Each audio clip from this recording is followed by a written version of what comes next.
All right. Good morning, everyone. Thank you so much for coming out to Startup Boston Week. My name is Amanda Toomey, and I'm one of the organizers for this event.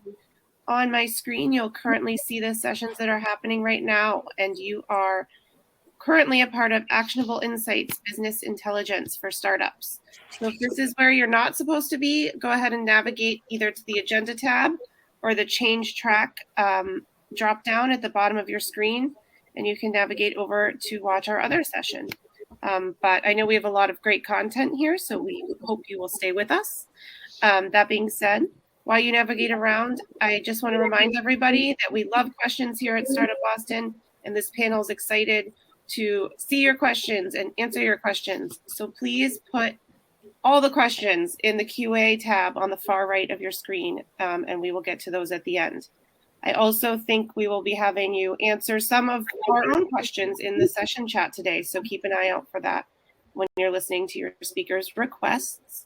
Finally, if you haven't heard of it yet today, we have an awesome social media competition going on right now. So basically, you'll want to pay extra attention to these guys speaking today and post an awesome quote on social media from them using the hashtag SBW2021.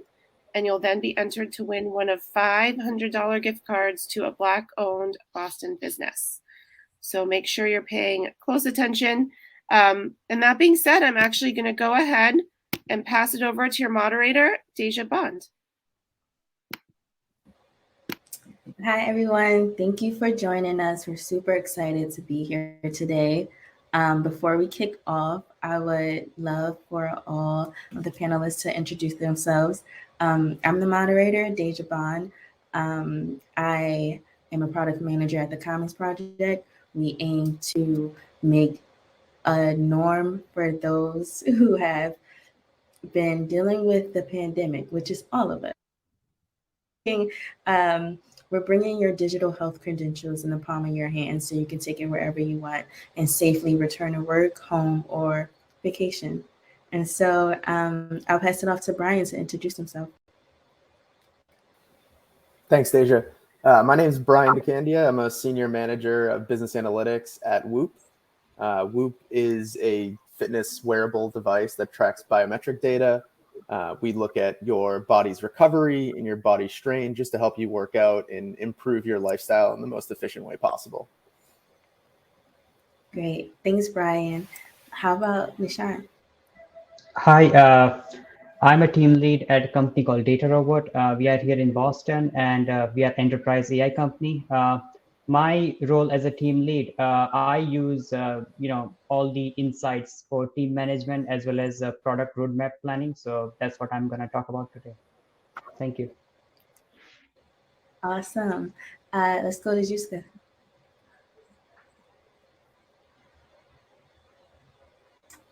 I'm sorry, I missed what you just said. Did you say my name? Yes, I'm sorry. Okay, no worries. My name is Zosha. I'm the group product manager at HubSpot. HubSpot is a full platform of marketing, sales, and customer service software. Great. And last but not least. Hi, my name is Shri. I'm the CEO of Quant University.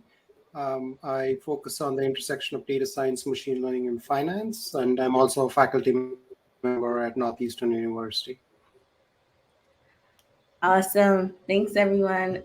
We have an amazing panel here. So yeah, let's get started. Let's kick off.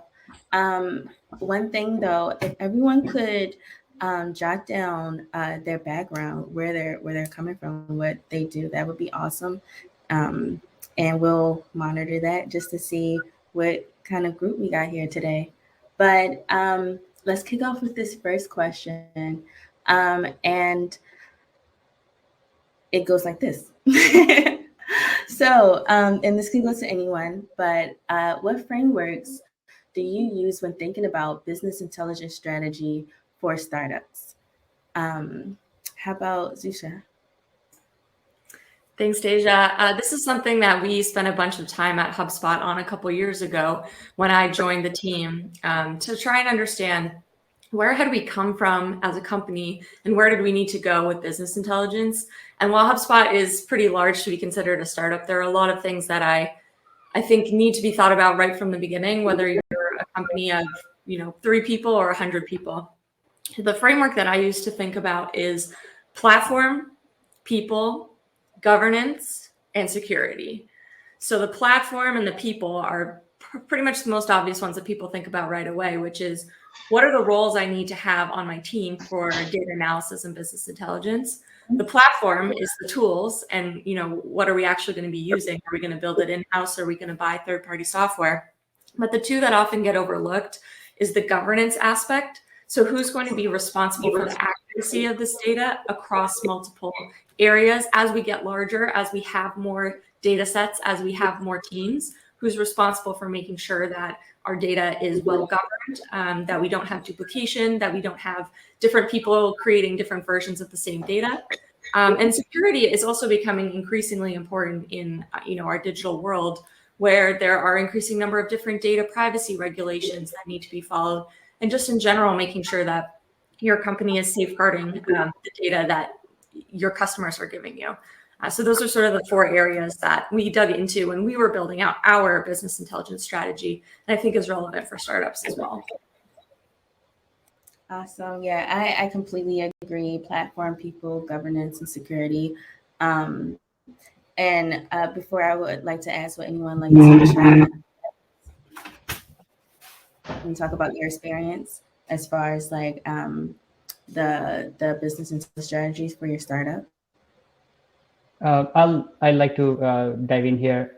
So my experience is managing a small team, and how business intelligence can help in that goal. And the thing that I focus more is towards the use case, where I think about what are the problems that we want to solve, or what are the opportunities that we can discover by using the business intelligence strategies.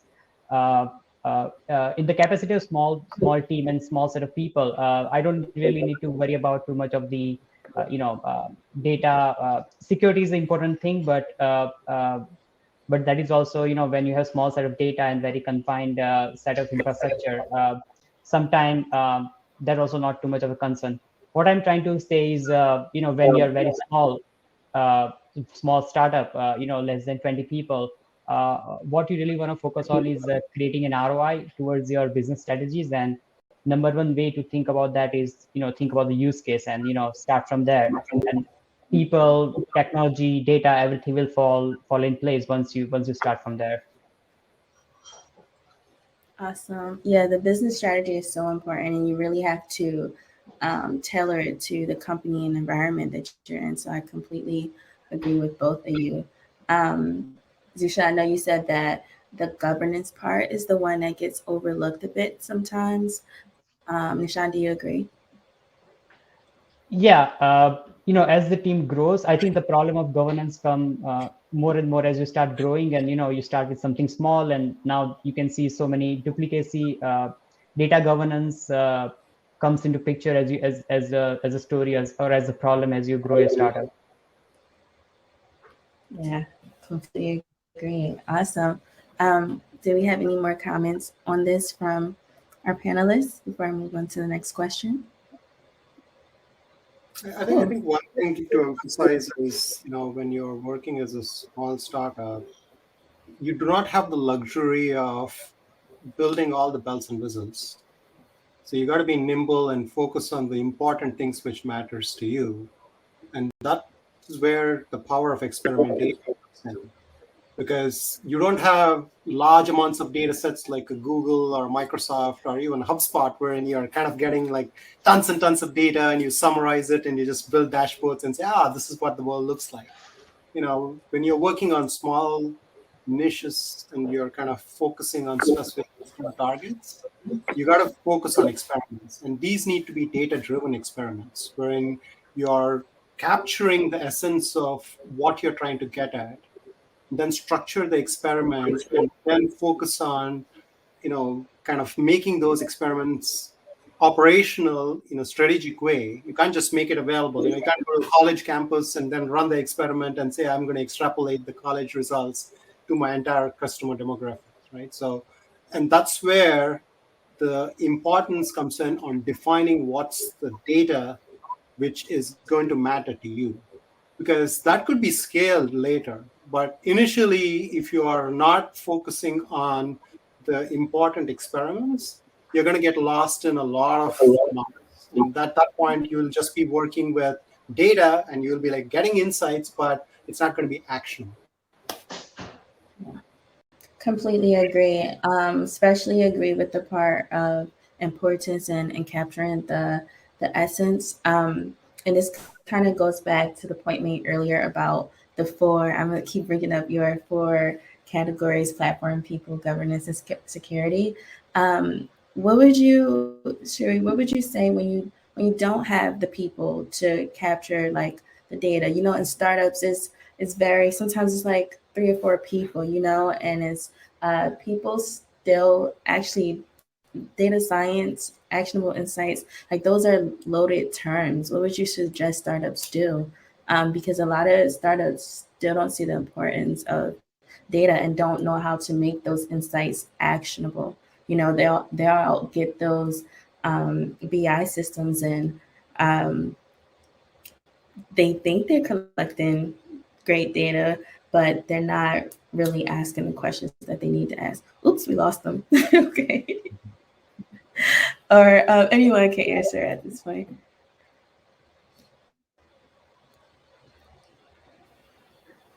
I can jump in here. Yeah. So you kind So of. sorry, I missed a part of it. My network just dropped. It's okay. I was just saying for startups, Brian was going to jump into, but for startups, for those startups who haven't realized how to create those data insights and make those actionable, like what would you suggest when they don't have the people to do that? People sometimes just don't know what they don't know and how to use it. So what would you suggest for these startups? Yeah, so that's where human intelligence comes in.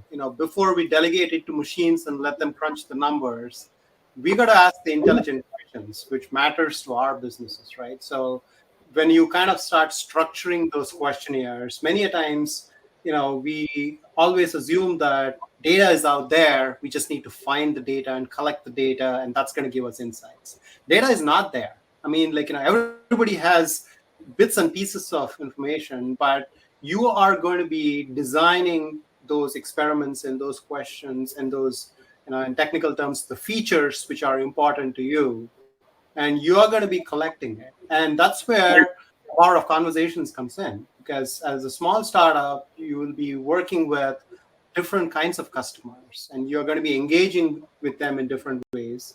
And that's where the conversations comes in. And when we talk to various customers, we predominantly ask about the problems on why they are trying to even talk to us in the first place, because there is a nascent problem you're trying to understand, and that's not clearly defined in an Excel sheet or a database, right?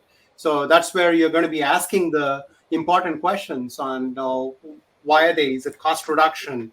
Is it they're trying to kind of increase the conversion rate? Are they having specific data cleansing problems? Is it a problem that they do not have the right resources in-house to collect the information? So those questions are going to give you those data points, which will help you kind of, build out your data bank, if you will, on what actually matters to different customers. And when you start running these experiments across multiple customers, then you're going to start seeing patterns. And that's going to be when you're going to start focusing on the problems which are going to be important to you. Awesome. And Brian, didn't mean to cut you off. Did you have comments on this matter? Sorry, Brian, I didn't mean to cut you off too. No, sure, no problem at all. Thanks for that. That was great. No, I completely agree with what Shreya just said. One other thing that's really important as a startup, if you don't have a lot of data, you can easily garner data from your customers via surveys. You can figure out your NPS, your Net Promoter Score, your product market fit score, things that are very important to figure out where your product fits in the market. And then you can measure these things and sort of segment them and look at them in different ways based on, the different type of customers you might have. So that's one easy way as a startup to figure out sort of where your product lies in your customers' eyes, and where you see it fitting and moving in the future. That's awesome. I completely agree. I think both of you hit it right on the nail. A lot of startups don't know where to go for the data because it's not just there, So awesome customer surveys, like ask the important questions is really key and is awesome. So thank you all for that. Let me hop over to the next question because we'll talk about this all day. But it kind of leads to what we were just talking about. But what are some of the different governance models you can use to define ownership of data?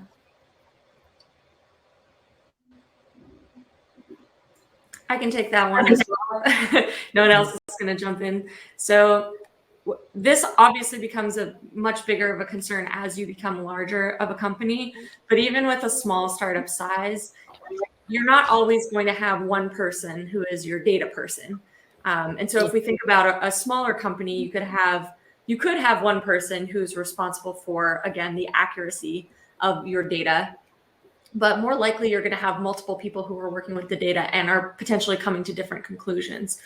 So thinking through whether you want that to be a distributed model or a centralized model is very important. So you have very different considerations. Early on, it's easier to be distributed and have lots of different people working in the data because, as you've said, your data sets may not be super large or complex, and it may be fine. It may be difficult to come to different conclusions with the same data set. But as your data set grows and becomes larger, you need to think about governance and understanding who's responsible for, understanding your marketing data, or is there someone separate who is an expert in your financial data, or do you want that to be something that is, a separate department? And as you grow, that becomes more and more important, both because of the data sets growing, but also because of the size of the company growing. It's a very different situation when you sit at the same desk as someone and you can turn to them and clarify. But in the same way that as a company scales, it becomes more and more challenging to build up that communication, becomes more and more challenging to make sure that there's a shared understanding about data and definitions of metrics. Completely agree. Yeah, especially as it scales, because everyone, they want to scale, but it's just so just a follow-up question on that. When you have different people looking at the data and coming up with different conclusions and different insights and things like that, what are some strategies you have used to kind of like summarize, or do you then again ask the important questions as far as like, okay, is this what we're looking for? Is this not it? Do you iterate and go back in and dig some more? Like, what are some of the strategies when you have, because data can tell you really whatever you want it to tell you. So it's like, how do you figure out what you want to know? Is kind of like a follow-up question. Can I just kind of just tie to the prior question and maybe share some insights in here? So we do a lot of work in the governance space. I mean, model governance and data governance is something we work with all the time, primarily because we are in the financial services industry, which is a regulated industry. So whenever you work in healthcare, you're working in finance, you're working in some of the sectors where in data privacy, security concerns, fiduciary responsibilities, legislations are involved. Governance is a question you got to answer sometime. I mean, as a startup, it may not be on day one. You will have to answer that question sometime in the future. Now, the question is, you're not going to be able to set up all the governance mechanisms on day one, because at that point, you're just putting in a ton of money and you don't have customers yet. We don't know what the end use cases are, right? But that roadmap needs to be there on when you're going to incorporate those governance features, certifications for the cloud or certifications for your particular systems. What aspects of it have been done in terms of due diligence? What validations have you done? Now, that's not going to happen on day one, but you should be knowledgeable. You should have people in your team who understands the governance, not just from a conceptual perspective, but from an operational perspective. That It's going to happen. It's going to come because customers are not going to buy the products in the regulated industries if your product does not have governance and the industry requires governance. I was talking to a marketing startup, and they say, you know what? We are just trying to increase certain kinds of metrics. And for us, it's crunching numbers. And we need to find out those nuggets of information, which is going to help us increase this particular metric. Now, what's the worst case scenario if I don't hit that metric? It's going to be revenue loss. That's it. I mean, I'm not going to be able to target my customers, and I'm not going to be able to sell my products optimally. So there's going to be a revenue loss. Is there a regulation? No.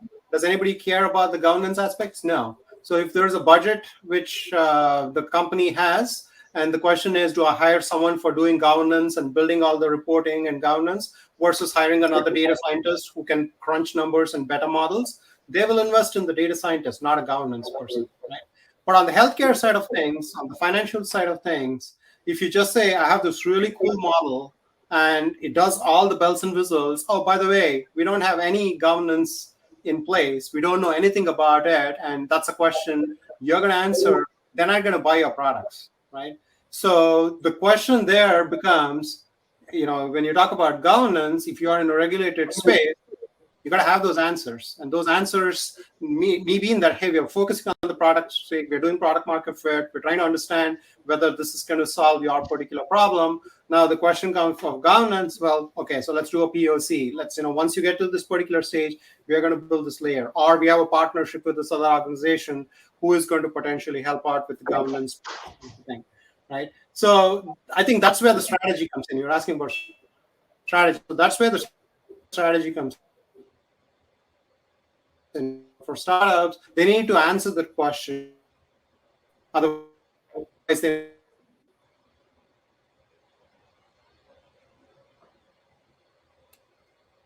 Sheree, you broke up a bit on my end. Can you all still hear him? Oh. Yeah, I think I also want to extend on what Sri and Zasya was saying. When I think about the data ownership, I also think about where it is coming from and what our liabilities are. So in some of the use case, if you're collecting customers' data, you want to be very sensitive about it. And sometimes a lot of the customers, if they're trying your product, I mean, the first question they're going to have, especially in regulated industry, as we said, was how, who has the access to my data? Like, if I am giving you my data, if you're going to use my data, where is going to live and who has access to it? So at some point, even when you go out and try to sell your product, this question will arise, and you have to have the answer for that. And there are multiple ways to handle this question. You can have right now, you can have a data officer, or you can even derive certain strategy where you can say that, hey, like your data we will not have access to your data, and it's going to stay in certain cloud, very restrictive way. So yeah, I think this is important. And when it's not like that kind of sensitive data, for example, if you're sensitive employees data, so you also want to define like how you want to maintain those sensitive employees data, and who will be the owner of those data. If you are big enough, you may have luxury of a separate data team. The whole team can be the owner for those kind of sensitive data. But if you're a smaller team, then yeah, customers' data is much of your liability and much of your concern than internal employees' data. Yeah, I just wanted to follow up on what Sri was saying. Even if you're not in a regulated space, if your salesperson comes to you with one number for revenue and your marketing person comes to you with another number for your company's revenue, you have a problem.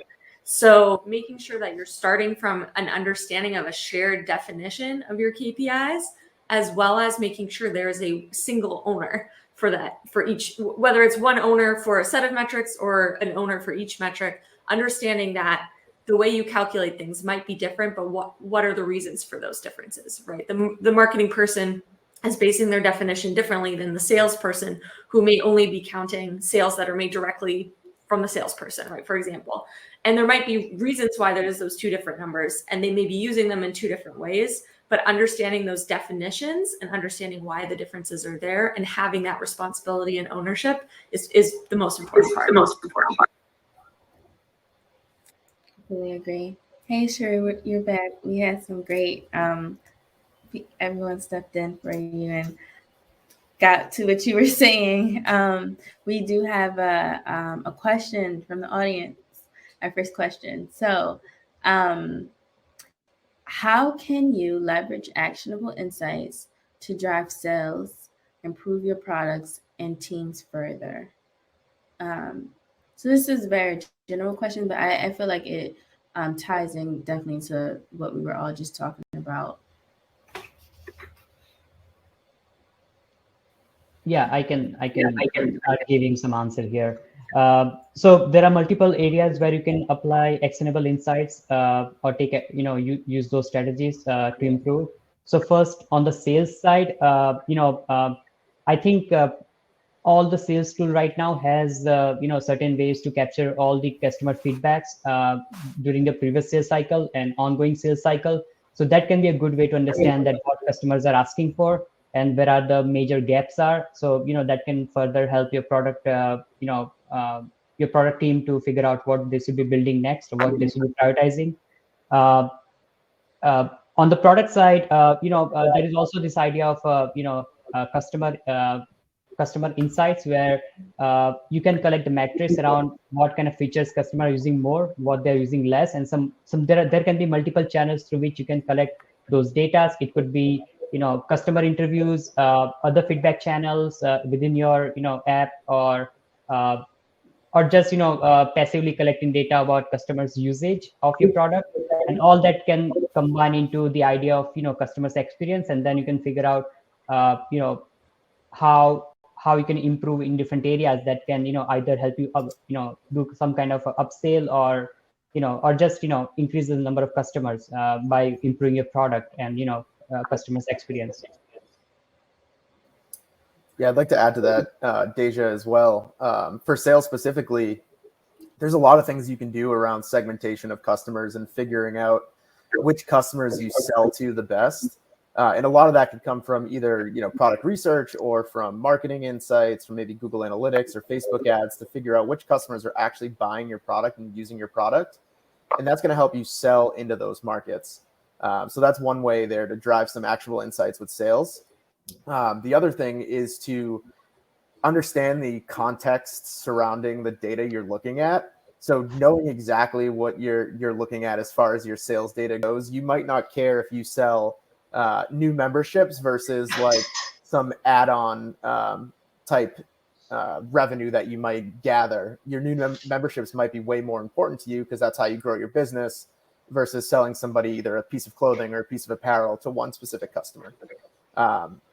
So those are all different ways to look and cut your data and just make sure that you're garnering the best insights you can out of that. And those strategies, sorry, just I want to add some more. So those strategies also depends on your product. Is it a B2B or B2C kind of sale? And in B2C, you are much more relied on the customer insights or passively collecting data, compared to B2B, where you have direct access to a set of customers, high paying customers, and you can collect the real feedback and really try to serve your product to them. So there is another strategy right now is a talk of a town called product-led growth, where you give a piece of a software or a trial or a limited access, like a Slack, right? In the Slack, you can use the Slack publicly. It is free to use, but there's an upsell when a business want to use it, and there are additional features. So this product-led growth, where they give a piece of software for free, and then advanced feature you pay for it. In those kind of use case, also collecting data and feedback will help you to figure out what are the things that customer want, and they are ready to pay for that. Yeah, completely agree. Especially Brian, on the part of like cutting and segmenting the data. Using it, like figuring out the context of it, and then how to apply it. That's super important. I and you guys also just touched on like how do business intelligence strategies. Nishan, you touched on this a bit. How they differ from B2B to B2C startups. I've been in both, and they're different. They're different, as you just explained. There's different ways you can collect the data, understand the data, and different ways you target that audience. Um, we have a lot of questions rolling in right now, so let me throw in another question for you all. Um, uh, this one is from Chris. He asks, uh, and I feel we touched on this a bit, but what does your process look like for developing data strategy? I believe this pinpoints back to what Cherie said, asking the important questions. Um, if there were anything else we can elaborate on that for Chris, that'd be awesome. Yeah, so one thing I want to touch on, sorry about the networking issues. I think it's Murphy's Law. Every time an important meeting happens, the network always kind of wants to take a break. So when it comes to data, I mean, in the classes I teach too, and Nishant can potentially attest to it, we pay a lot of importance to the upstream aspects of how do you process the data? What's the need of this data collection, right? Yeah. So when you talk about a data strategy, you got to understand, what is the data going to give us? Is it going to help us make decisions better? Is data our asset? Because if data is going to be our asset, we got to make sure that we collect it, cleanse it, store it, make sure that we collect the right kinds of data and see how we can monetize it potentially, right? If data is something which is going to be a revenue generator, because you're collecting insights from what customers are doing, and potentially that could be something you're summarizing, you're archiving it, you're potentially providing a governance mechanism so that others can say, hey, we didn't do the logging, but this product we are using does automatic logging of all the data. Or if we didn't do all these aspects, but this system already takes care of the governance, reporting, and all that good stuff, right? So it depends on what does data do for you before you frame a data strategy. And when you talk about a data strategy, you're now thinking, um, does it lead to something? Because just formulating a data strategy and not having an operational piece tied to it will just mean that you have something on paper and you'll say, okay, we have got a data strategy, but what does it mean, right? How is it going to be influencing you? Is it going to influence your growth? Is it going to influence your use cases? Is it going to influence the way you reach out to customers? So you got to tie in the collection processing mechanism to what value does it bring. And that's where you got to define the KPIs, the metrics which are important for your particular use case, and make sure that you are hitting those metrics, superseding those metrics, just so that you can make sure that the strategies you have are actually actionable. And also, it's going to help you with what you're doing as a business. Yeah, I completely agree. So basically, the strategy starts off with what's the value you're trying to obtain from it.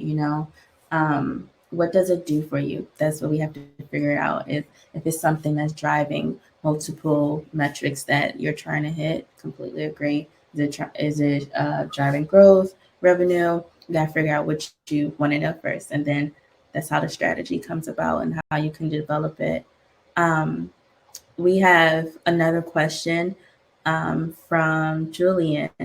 He says, what data visualization tools would you recommend for a very, all caps, very small team on a very lean budget? I'll jump into this one. My direct answer would be figure out which tool your team, your small team already knows, and knows, and there is no learning curve. They can just go and use it. And it's available. And I think all the tools are available right now on the trial basis that can at least serve to the limit where you want to go. In a small startup, you may not have that many of amount of data, and all these cap that are put on all these premium products. Normally, you won't hit that. So, and it is very important that you don't focus on tool and on the strategies and on your final use case, what you actually want to achieve, and then just picking a tool that your team knows best, and there is no learning curve. You can just go right in, dive in, and build something. That is the tool you should pick. I mean, we teach students how to be lean and mean in the university. So they know their strategies on how to get open source tools. So I think if it's a lean and mean team, so you can kind of focus on getting open source tools. I mean, there are a ton of open source Matplotlib for basic visualization, Seaborn, Plotly. So there are a ton of these free tools which are available, so you can start out with. Now, if you are an Excel house and you don't have to work with Python, you can just use Excel. Excel has some awesome graphs and charts to work with. And the biggest question I would start asking is, why do you need data visualization tools, right? So if it's for internal assessment, internal thing, then I mean, a matchstick graph is going to be sufficient.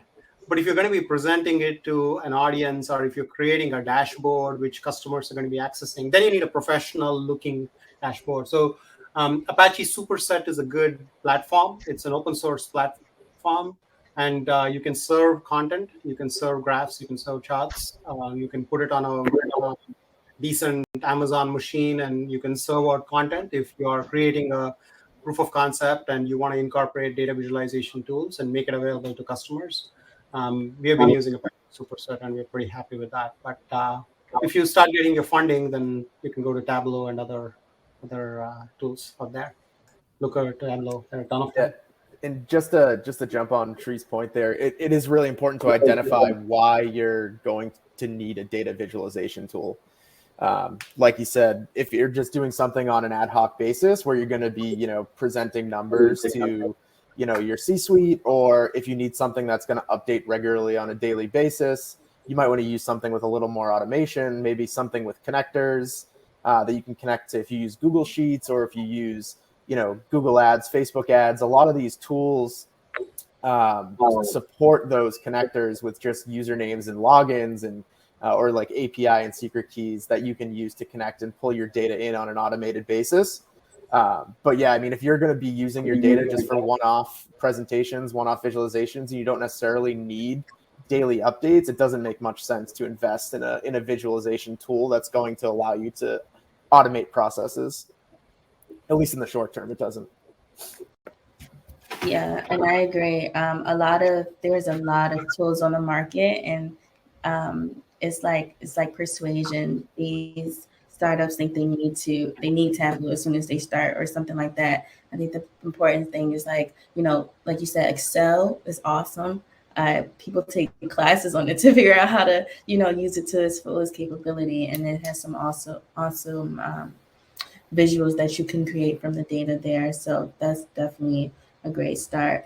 Haven't heard of Apache. You said Superset. I might have to look into that.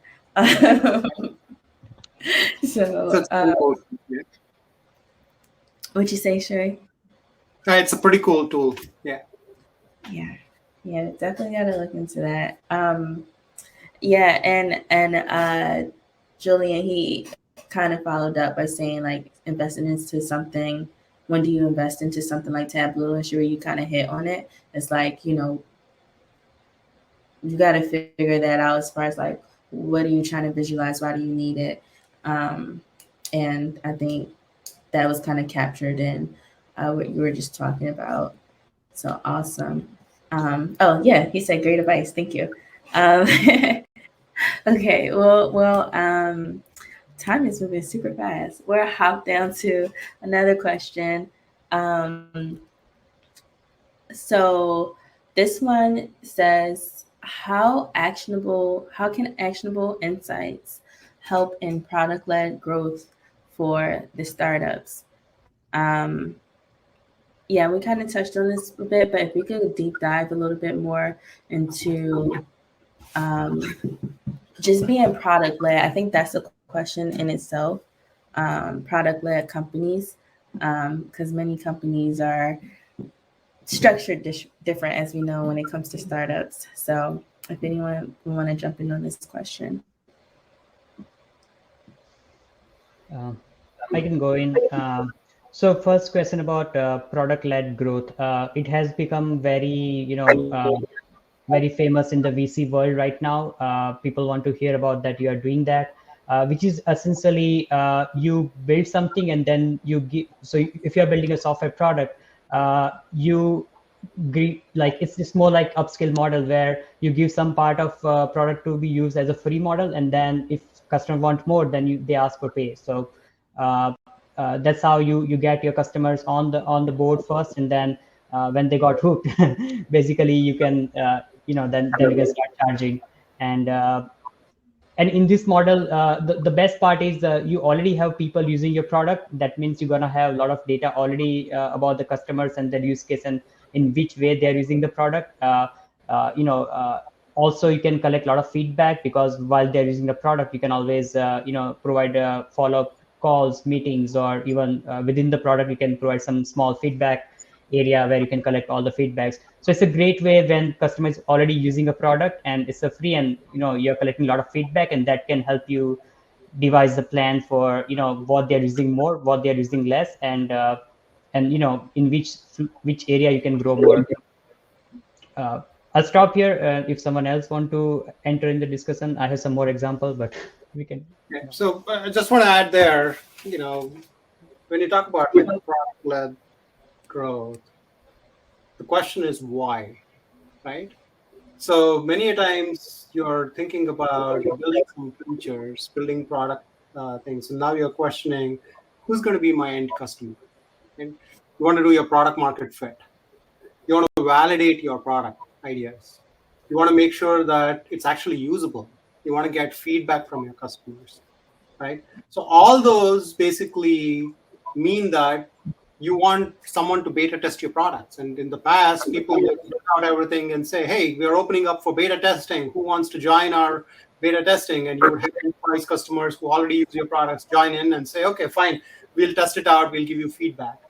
But with open source, that's why most companies go with the open source route, right? So you basically put out a product, then you kind of collect metrics. How many stars are you getting? How many forks are you getting? How many people are engaged?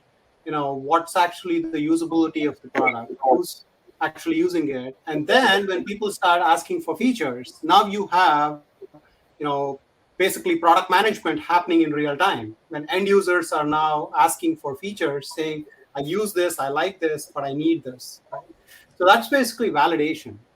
And that basically helps you kind of create your product roadmap, and you can grow from there, right? And many a times, if you are offering something for an individual user champion in a company who may be potentially, championing the enterprise license for your product, but they are finding utility in your tools and they are asking for features. Now the question becomes, well, if I'm going to be adding a security layer and adding all these other governance aspects, so that's going to cost money, and it's going to be relevant only for enterprises, and enterprises are ready to pay for those features. Now, the data scientists and the technical folks who may not care about all these enterprise features, they may just be using it for, okay, I'm going to be running my Python code with it and just getting utility with it. But when it comes into production, then you need all these governance aspects, right? So that's where you're going to have that extension from where you are to where you want to be. Right? And when, Nishant was mentioning the VCs like it, and that's because now you're basically reducing the risk for them, because the risk is now lower if you have many users, many people asking for features, and you have a roadmap on how you're going to get there. And that's going to validate the concept. That's going to validate the way in which you're going to be enhancing your products as you go start building it, rather than just building everything and then figuring out who's going to buy it. Yeah, I completely agree. I think that was a big one. Figuring out, like, letting the product management happen naturally, especially once you open source it. You're figuring out, you're letting it be inspectable. You're figuring out the bugs, and you're figuring out what your end users want. That ultimately leads to your growth, because you know what to provide in order to expand. So awesome question. Do we have? Oh, okay, we got 15 minutes. I'm like, oh goodness. So there's a follow-up question. What are some general KPIs that you use for your respective companies, and how have they helped you contribute to success? and this is a two-part question, so I'll throw in the second one really quick. So besides contributing to the success, are there instances where the KPIs were decided on and turned out to be not so useful? If so, how were you able to pivot and identify new ones?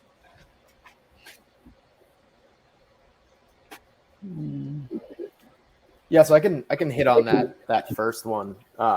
It depends. Again, like your general KPIs depend on what type of startup you have, right?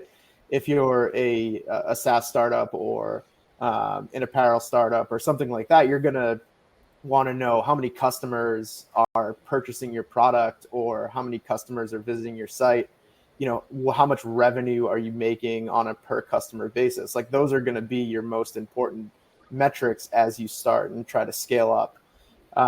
If you're in other areas, it might be, how many leads are you garnering? If you're into a B2B market where, you might make one sale a quarter, but it's a huge sale, you want to know exactly like what your lead funnel looks like and what you have in your backlog from a sales perspective. So there's definitely different ways to look at it from like a general KPI point of view, but usually customers and revenue are two of the most important things to measure right off the bat. I'm gonna add in here. So first, a background. My experience that I'm gonna share is coming from enterprise product, and uh, it's not like it's a different environment. So one of the KPI that we had was we're gonna build something, and that will come from all the customer ask. Like if customers are asking for this feature, we have this thing called product board. It's a famous product used by enterprise, and basically track all the signals that customers are sending that, hey, we want to see this thing in your product. And once we build that thing, we realize that people are not even using that much as much we expected based on what was the customers asked was. And the reason was, there are certain tools out there who are like a poster child. They are like too famous, everyone knows about them, and they you need to have them because like everyone is talking about them. But when you think about the real use case, they may not be that much useful for certain restrictions. And sometimes customers just ask you like, hey, we want to see this feature, do you have it? And we just have to build it. And then we thought that, hey, because customer are asking it, but they will be going to use it, but they don't use it too much, and it just turned out to be one of those like questions that customer as a check mark, or people are like asking like, hey, uh, everyone has that, why don't you have that? Like not because they're going to use it, but just because customer was asking, because it was just famous, and a lot of clouds around that. So that is just one anecdotal example where we built something, we thought it was useful. Our KPI was this idea that a lot of impression we are getting from customers, or a lot of signals we are getting from customers. But when we implemented that and we tried to like figure out what is the usage, and in the usage KPI we saw that, hey, they are not even using it too much. So yeah, my answer is going to be slightly different as well. So my team within HubSpot is an internal facing team. So we care about the revenue of the company, but we're not making money off of our customers who are our internal analysts. So we think a lot about our internal team NPS scores, and specifically with the tools we build and the third-party tools that we support. We gather quarterly, we gather systems ratings, and we ask questions about people's comfortability with using data within HubSpot. People's feeling that their training is adequate for working with data. People feeling that we're using the right tools. And so we gather that information and we look at it on a quarterly basis to see where people are struggling and where we can, provide value, or what new features we might want to build. And then to Nishant's point, usage is super important, because the same thing, people might say like, we have to use this tool. It's new in the BI space, and it's really important that we have it at HubSpot. We need it for all these things. And then we roll it out and nobody is actually using it because it turns out it doesn't actually do as much as people think. So just making sure that we're monitoring. We don't want to end up paying for something internally that people are never going to use. So I think that's absolutely a crucial metric in any product situation. Yeah, that's completely true. And it is all of this. I feel like in startups, pivoting is super important, knowing when to pivot. And I think that's the highlight in this question also. So taking your findings, and I think a lot of startups get kind of stuck on when to pivot and how to pivot, which is crucial to like the survival of a startup. You have like Series A through like, I don't know, G or something like that. I don't know what HubSpot considers um, like their startup status, but just in different levels, there's always going to be a pivot. And so KPIs are always, not always, but they should change as they need to, depending on the insights you gather and how useful the product actually is, internal or external facing. So yeah, awesome. Chip, I hope we answered your question. I just want to add one more thing there. Yeah, of course. Just want to add one thing. Can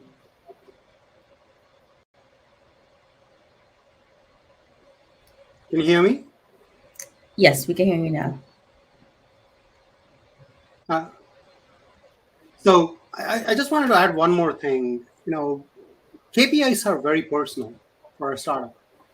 Okay, you can't use industry standard metrics and adopt them for your company because the industry metrics do not know your context. So customize it to your specific context. You gotta. If you are a company which is focused on a particular niche, and if you're targeting on healthcare or targeting on finance, targeting on marketing, you can't just use general KPIs. You got to personalize those KPIs and see what actually matters to you, and then measure it. So you can always adopt industry metrics, but you have to contextualize it to your particular use case. So many times people make a mistake of saying, "Oh, what does the industry want?" And then it becomes just a measurement exercise. And that doesn't mean that, because you're calculating those KPIs, it means something. And many times you calculate these metrics and say, okay, what does it mean to us? Why are we even calculating it in the first place? Do we have any use of this? So don't go with canned metrics. Focus on the ones which are important to you. Yeah, completely agree. And your in the data insights that you find, it helps you discover the metrics you need to monitor and measure. You need to make those KPIs very personal to your goal for the quarter, for whatever you're trying to achieve in the company. And so Isabel has a question, and kind of went back to our earlier questions. But she asked, although Excel is a great tool, how would you say an Excel dependent framework could limit the potential of the startup?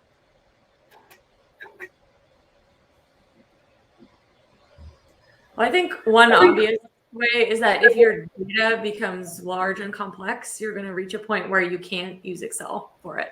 That becomes the point where you really need a data warehouse. And that's really an easy way to say, like, okay, time to move forward and use something other than Excel.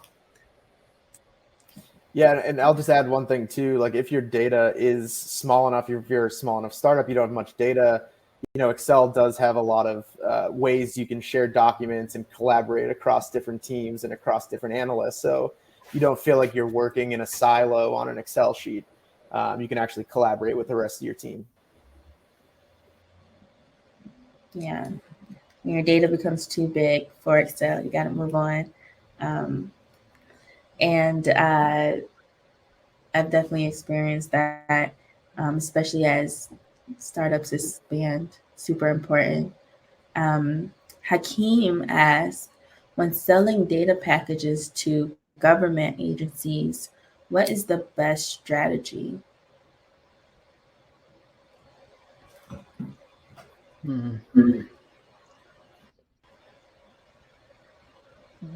Government agencies, I don't have experience with that. Yeah. Same, like, no, Yeah, I don't either, but I'd probably lean in with some info around the security of your data, because I'm sure that's going to be most important to them. Yeah.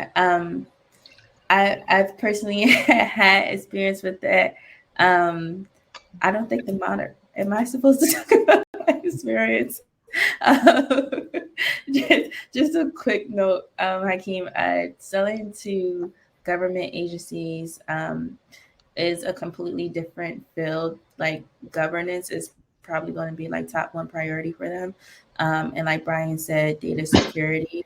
There's a lot of compliance, a lot of steps that you have to go through. So depending on the sector of government that you have to target, you have to become really fond. And I would suggest like having like an expert on your team who really knows that sector. In any startup that I've worked on, we've had like a contractor who's an expert in that part that we're trying to target. So we make sure we are understanding that we don't get sued and fined, and that our data is up to par, because they're super strict on that. So very general answer, but the takeaway from that is just that just make sure that you crossed all your T's and dotted your I's. And I think So hopefully that. in the, when you are selling to big entities, finding the champion who can, within that organization, who can like vouch for you is probably the best way you can find way in, because a lot of these organizations, they are, if they have a vendor they're talking to already, they are very, they're very resistive to change basically.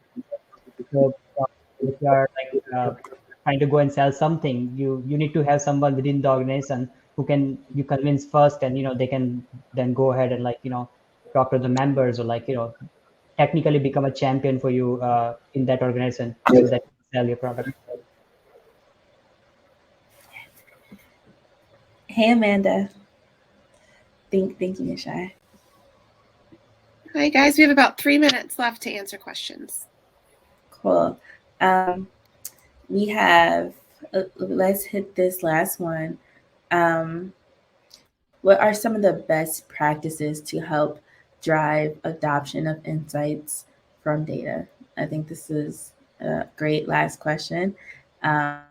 So yeah, anyone recommend any best practices or what you have used in the past to help drive adoption of insights from data? I think making sure that incentives are aligned around, if your team culture is, we have KPIs that we're aligned against, and we work towards increasing those KPIs, and our incentives are aligned with increasing those KPIs, you'll see people utilizing the data to make decision making.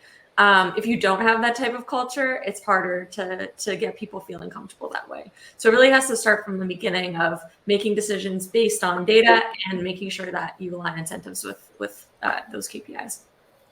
I think another thing too is it really depends on your audience that you're talking to. If you're talking to somebody in finance about adopting some insights, you might want to put things in dollars and cents, something they understand. If you're talking to somebody in product, maybe you want to put it in the like percent of conversion rate or customer growth or something like that, something that's going to help them go to their boss and say, hey, I can increase customer conversion if we do this thing because the data team told me that these metrics work together to create this reaction. Yeah, I completely agree. Making sure their incentives are aligned so that you all are on the same page, and that helps everyone kind of move to the adoption more easily. And I think